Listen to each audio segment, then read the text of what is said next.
Asambleísta nacional independiente Mae Montaño. Por lo menos 5, para ratificarnos en este proyecto de ley. Yo creo que no hay aquí una gran discusión y seguramente nos ratificaremos por consenso, no solamente por los votos que son necesarios. Indiscutiblemente así será. Nosotros nos preguntamos qué hubiese sido si los miles y miles de millones que desangraron al país a través de la corrupción hubiesen sido utilizados para desarrollar las poblaciones de frontera. Y eso no lo podemos olvidar, porque hay que tener siempre presente esa parte de la historia. Yo quiero, sin embargo, pedirles a los hermanos de las provincias fronterizas que me permitan dedicar estos minutos para hablar de manera específica de Esmeraldas. Y ustedes entenderán que cuando una de las hermanas está en graves dificultades, las otras hermanas, en este caso provincias, deben venir a su apoyo y expresar su solidaridad. Y es que la situación de Esmeraldas es realmente compleja y hay que repetirlo una y otra vez para entender de qué se trata y para entender que hay otras medidas que tomar, que no nos podemos quedar en el marco de una ley de desarrollo fronterizo que tiene normas generales. Y es que Esmeraldas, como hemos acuñado la frase, está secuestrada. Y en eso algunas cosas son similares con las otras zonas fronterizas. Secuestrada por la pobreza, por el abandono, por la indiferencia. En nuestro caso también, y algunas provincias fronterizas también lo comparten, por los pasivos ambientales que nos ha dejado la actividad petrolera. Esmeraldas ha pagado también pasivos humanos, de vidas y de salud. También por la afectación de la minería ilegal. Y por si fuera poco, delincuencia, desempleo, narcotráfico, que no son nuevos.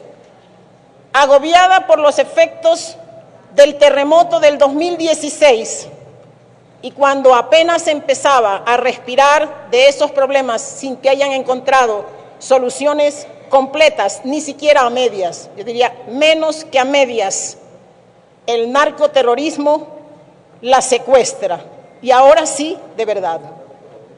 Por eso he acuñado otra frase, es que Esmeraldas no es solamente Esmeraldas y no es solamente el problema de la frontera. Esmeraldas somos todos y así lo tenemos que entender en este momento. Necesitamos de la convergencia de todas las fuerzas políticas, el apoyo y la solidaridad y el entendimiento de todas las provincias del Ecuador para ir al rescate de Esmeraldas. Quiero decir esta mañana que he presentado una ley que se llama de reactivación económica para Esmeraldas. ¿Y saben por qué?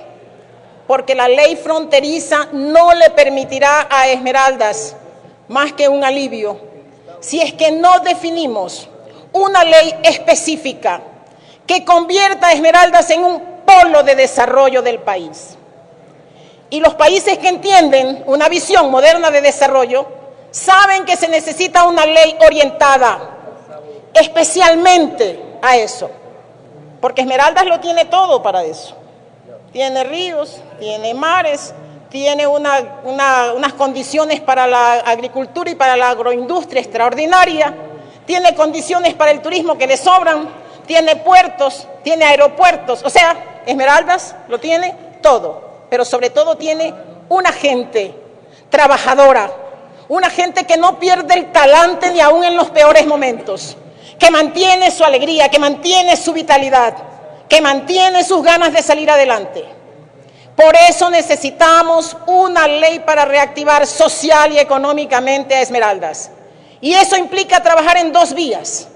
Una, que nosotros la hemos diseñado y presentado en este proyecto, porque ustedes saben que los asambleístas tenemos una limitación constitucional. No se puede hablar de reactivación sin hablar de medidas fiscales. ¿Qué es lo que hemos tenido que hacer? Dividir esta propuesta en dos áreas. una de incentivos no fiscales. Señores, incentivos no fiscales que signifiquen mover los recursos institucionales existentes y los recursos económicos existentes, porque perdimos la época de bonanza para orientar la aplicación de una ley como la que vamos a aprobar definitivamente o a ratificarnos el día de hoy. Hemos perdido la época de bonanza y estamos ahora aprobando una ley en época de crisis. La visión entonces tiene que ser diferente y eso es lo que hemos presentado. ¿Cómo articular? ¿Cómo definir planes operativos, señores? Porque si dejamos en planes generales, se quedarán en el escritorio de algún funcionario público. Planes operativos concretos, con responsabilidades concretas de las distintas instituciones del gobierno y del Estado. Pero articular también una coordinación verdadera entre los entes del gobierno central y los gobiernos seccionales, porque estamos cansados del centralismo y de que un funcionario que se cree que lo sabe todo, sentado desde el escritorio de su oficina, determine qué es lo que necesitan las provincias fronterizas, y en este caso de Esmeraldas. Necesitamos que desde el territorio se definan esas acciones concretas, esas políticas públicas que se requieren para empujar esa reactivación social y económica. Pero como decía, eso no lo consigue todo. Si no tenemos incentivos fiscales, si no creamos para Esmeraldas de manera concreta un fondo de compensación por los impactos ambientales que ha tenido en la actividad petrolera, un fondo orientado de manera específica a estimular la microempresa, la pequeña empresa, un fondo que signifique apoyar a los afroecuatorianos, a los indígenas, que Esmeraldas también lo tiene. O sea, no crean que solamente indígenas hay en el oriente y en la serranía. Esmeraldas también tiene una población indígena en extrema pobreza. Un fondo que permita apoyar y respaldar a aquellos que quieren emprender, pero que como no tienen casas, terrenos ni bienes, no pueden acceder al crédito. Pero necesitamos también estímulos fiscales que signifiquen atraer nuevas inversiones, porque el gobierno no tiene recursos en este momento. Y lo que más le interesa al gobierno, y lo que más le interesa a Esmeraldas, y lo que más le interesa a los ecuatorianos es generación de empleo.